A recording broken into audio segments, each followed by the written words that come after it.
அதுக்கப்புறம் தொடர்ந்து பார்த்தீங்கன்னா, விஷ்ணு பேசின நெறைய ஆடியோக்கள் வந்து ரிலீஸ் ஆகிட்டே இருந்தது. நெறைய பேர் வழக்கு பதிவு பண்ணிட்டு வெளியில வந்து பிரஸ் மீட் எல்லாம் குடுத்தாங்க. இதெல்லாம் இப்போ வரைக்கும் போயிட்டு தாங்க இருக்கு. நம்ப உண்மைய தான் சொல்லணும்ல. இப்போ வரைக்கும் நெறைய விஷயங்கள் விஷ்ணுவ பத்தி போயிட்டு இருக்கும்போது, நேத்து வந்து ஒரு வீடியோ ரிலீஸ் ஆகுது.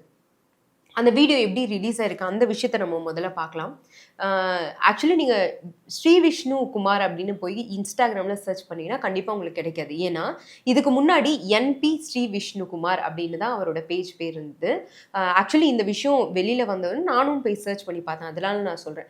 அதுக்கப்புறம் வந்து இப்போ அவரோட பேஜ் வந்து ஸ்ரீ விஷ்ணு குமார் அப்படின்னு மாற்றப்பட்டிருக்கு. பிளஸ் வந்து அவர் ஃபாலோவிங் லிஸ்ட் இருக்குல்ல, அது எல்லாத்தையும் தூக்கிட்டு அஷ்மிதாவ மட்டும் ஃபாலோ பண்ற மாதிரி இருந்தது.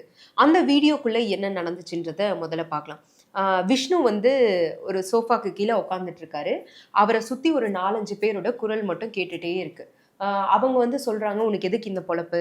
உன் பொண்டாட்டி எவ்ளோ அழகா இருக்காங்க. அவங்க எவ்ளோ இண்டிபெண்டன்ட்டா இருக்காங்க. இந்த மாதிரி அந்த பொண்ணோட பேர கெடுக்குறியே!" அப்படின்லாம் அவங்க பேசுறாங்க. விஷ்ணு வந்து "என்ன விட்டுருங்கண்ணா, நான் செஞ்சது தப்பு தான். என் குழந்தைங்க தான் எனக்கு உயிரு. தயவு செஞ்சு விட்டுருங்க, விட்டுருங்கன்னு" விஷ்ணு வந்து கெஞ்சுறாரு. இந்த வீடியோ ரிலீஸ் ஆயிடுச்சு. அதுல நெறைய விஷயங்கள் இருந்துச்சு.